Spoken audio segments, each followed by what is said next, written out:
Okay, let's jump right in. Reddit, after years of losses, just reported its first GAAP profitable quarter. Q1 2025. Right. That's a pretty big deal, right? It really is a significant milestone. So what does this actually mean for, the future of this huge online community? And maybe for folks looking at it as an investment. Well, it could signal a real shift. Right. We're talking about this unique platform, this Mhm. ecosystem of user-generated content, and now profitability. It changes the narrative. Exactly. So today we're doing a deep dive. We've pulled together a stack of research analyst reports, financials, news, Reddit's own filings, the works to really get under the hood of Reddit Inc. That's RDDDT. And just a heads up, all those sources we use, they're linked down in the description if you want to, dig deeper yourself. Right. Our goal here is to cut through the noise, Yeah. give you a clear picture of what's most important about Reddit right now, especially its potential as a business and, yeah, maybe as an investment. Sounds good. So where should we start? Business basics. Yeah, let's do that. First off, what exactly is Reddit for anyone who isn't, scrolling it daily? Sure. Think of it as a giant collection of forums, but hyper-specialized. They call it a community of communities. Okay. There are over 100,000 active ones, subreddits, they call them, each on a specific topic. Could be anything. Hobbies, news, very niche stuff. That structure is kind of key to its appeal. And it seems like a lot of people are finding it appealing. The user numbers look pretty impressive. They really are. Q1 2025 figures 108.1 million daily active uniques, DAUQ. Okay. And get this, 401 million weekly active uniques, WAUQ. Both of those shot up 31% compared to last year. Wow, 31% growth at that scale. That's something. It's definitely something to watch. And it's interesting where that growth is coming from, too. It looks like it's not just a U.S. thing anymore. That's right. The international daily users, they grew 41% year over year. 41%. Yep. Much faster than the U.S. growth, which was still solid at 21%. It really signals a strong global demand for Reddit's whole format. Big potential overseas. So how are they making money from all these users, all these communities? What's the model? Okay, so primarily two main streams right now. The biggest chunk is still advertising. Right. In Q1 25, ad revenue hit $358.6 million. That's up a whopping 61% from the year before. They're pitching themselves as a place for advertisers to reach these really engaged communities. And that second piece, this other revenue thing, that seems to be growing even faster. What's going on there? Yeah, that's mostly data licensing. It brought in $33.7 million in Q1, which was a 66% jump. Okay, data licensing. What kind of data? A big piece is licensing Reddit's huge archive of conversations, all that text data, for training AI models. Oh, makes sense. All that human interaction. Exactly. It's become a really valuable asset. And it's not just revenue, right? It positions them interestingly in the whole AI space. They could use it for their own features, too. It's kind of strategic. And looking forward, there's also this talk about a potential user economy. What's that about? So the idea there is basically letting creators, people who build up these subreddits or contribute a lot, monetize directly. Like tips or something? Could be tipping, yeah. Or maybe subscriptions for exclusive stuff. Different tools to let users support the communities and creators they like. It's still early days, but it could really boost content creation, make things even stickier. Interesting. Lots of potential paths there. Okay, so we get the business, how it makes money, who's running the show. Let's talk management. All right. The CEO, Steve Huffman, he's actually a co-founder, came back to the CEO job in 2015. Okay. And he's really been the one steering it towards being more, business-focused. Pushing product improvements, integrating AI, that sort of thing. Seems more pragmatic now. And the CFO. Who's handling the money? That's Drew Valero. He was Reddit's first CFO, came over with a lot of experience. Notably, he was the first CFO at Snap. Oh, okay. So he's taken a company public before. Exactly. And his philosophy at Reddit seems pretty clear. Profitable growth. The mantra is basically revenue growing at least twice as fast as costs. Which, given the latest numbers, seems like it's starting to happen. It does. We'll get more into those Q1 numbers soon. Okay. What about the overall governance? Board structure and all that? It's a fairly standard setup. Board of directors, majority or independent.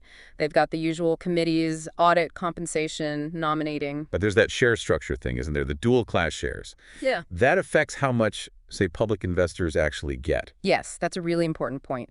Reddit uses a dual class structure. Class A shares, the ones the public buys, and Class B shares. And the Class B shares have more voting power. Way more.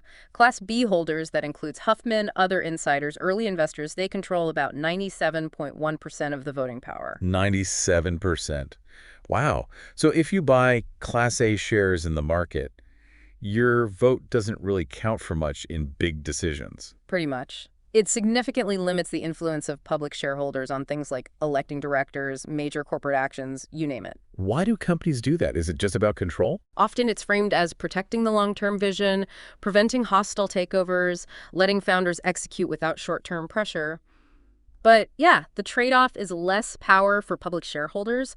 It can be a red flag for investors focused on governance. Right. It could insulate management a bit too much, maybe? That's the concern. Less accountability to the wider shareholder base. And does that concentrated power affect things like how much executives get paid? Well, the compensation committee oversees pay, including stock options and stuff, meant to align interests.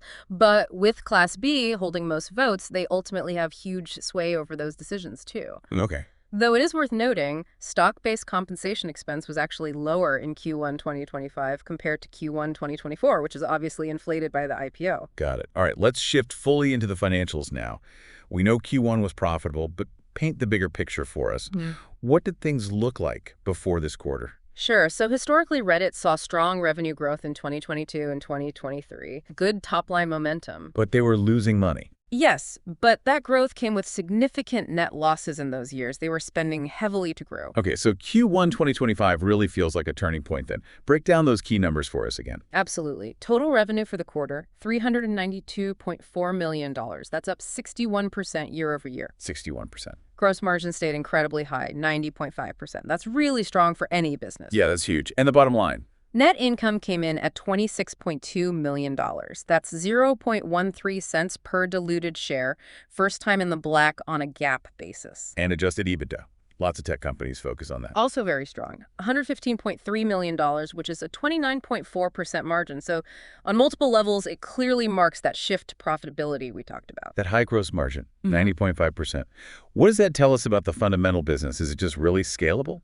It suggests the core cost of delivering their service is relatively low compared to the revenue it generates. Once the platform's built, adding more users or ads doesn't proportionally increase costs as much. It speaks to strong potential scalability, yeah. Okay. And how's their overall financial health? Like cash on hand, debt? Very healthy there, too.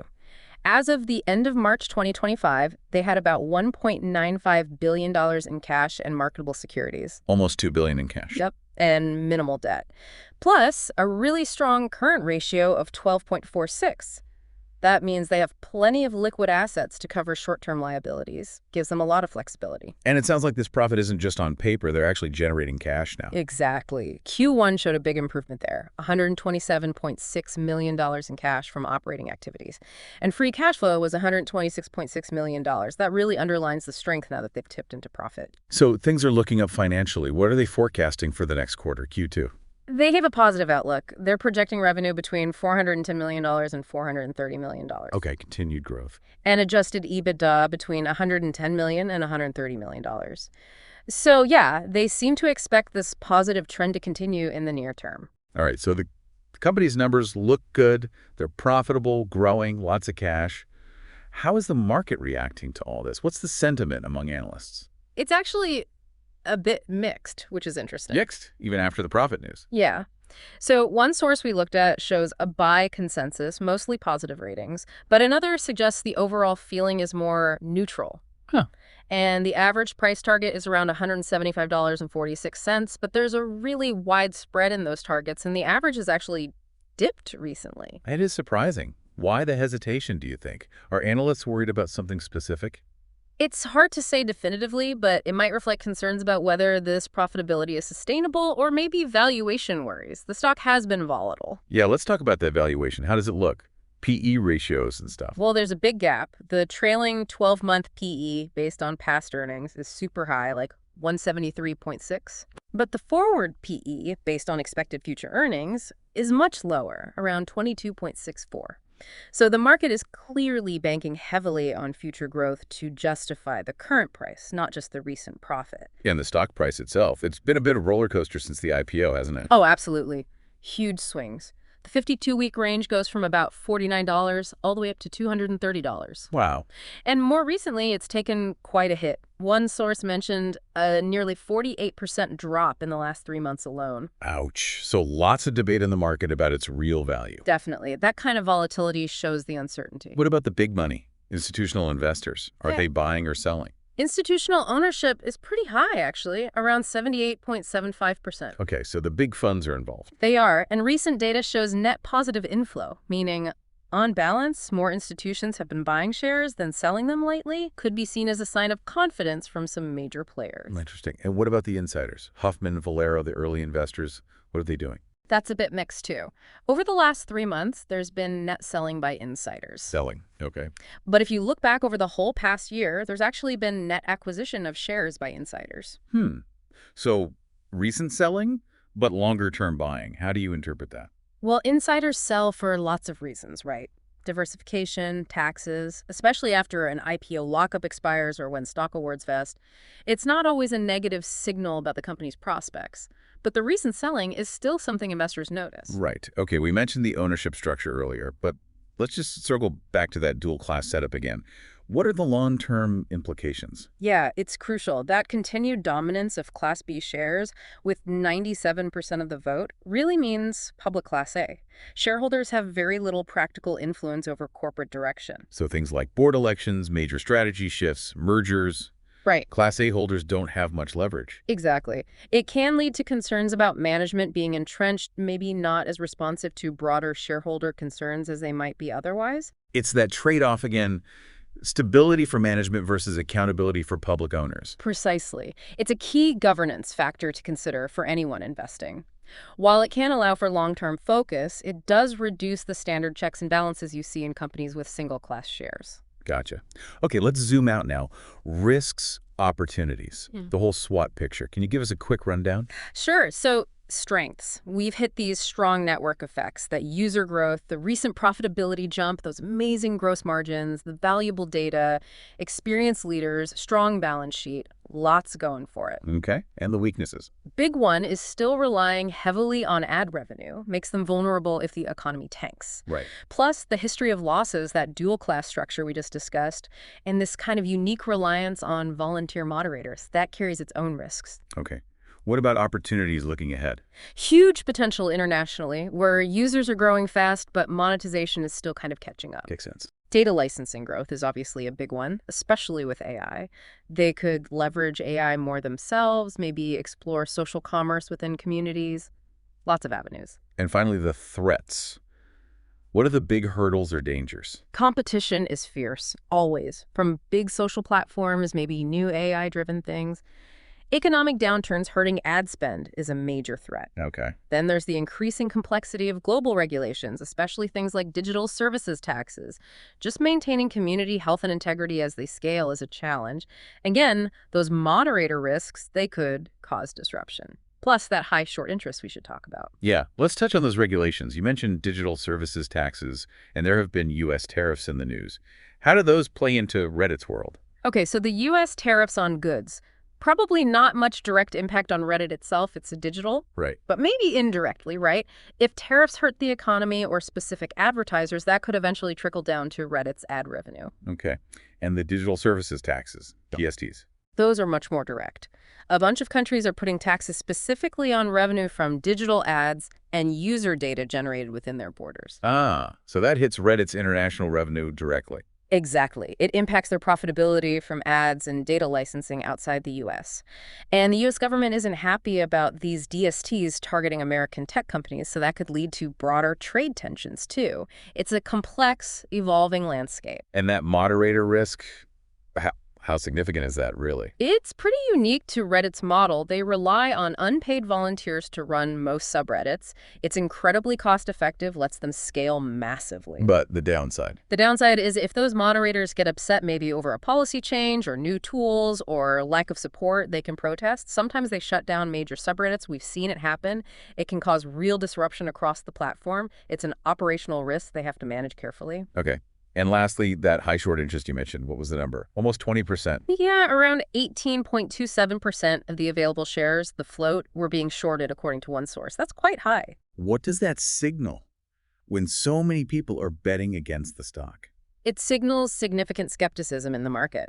Short sellers might think the stock is overvalued, maybe they doubt the profitability is sustainable, or they're worried about competition, or that reliance on advertising, or the governance issues. It's a clear indicator of negative sentiment from a sizable chunk of the market. Okay, so pulling it all together, We have a company that's hit this big milestone, profitability, and showing strong growth metrics.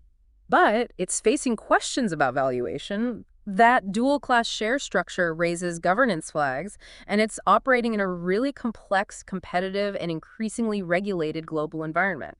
Plus, there's clear skepticism baked into the stock price, judging by the volatility and short interest. So Reddit's reached this key point, but the path forward isn't necessarily smooth sailing, Exactly. Significant achievement, yes, but significant challenges and uncertainties remain. which leads us back to that big question. Is Reddit right now looking more like a value trap, or is it potentially a future tech titan in the making? That really is the core question, isn't it? Can they keep this profit engine running? Can they justify that market valuation against the competition and the regulatory headwinds? For you listening, maybe think about what kind of margin of safety would you need to see before investing in a company with this particular mix of risk and reward? That's a great point to ponder. And if this deep dive into Reddit got you thinking, make sure you subscribe to the Stock Analytics AI YouTube channel. We do these kinds of in-depth analyses regularly. And just the standard reminder, this discussion was based on public info available as of May 14th, 2025. It is absolutely not financial advice. Always do your own thorough research, understand the risks involved before making any investment decisions. And yes, AI tools were used to help aggregate and analyze the data for this deep dive.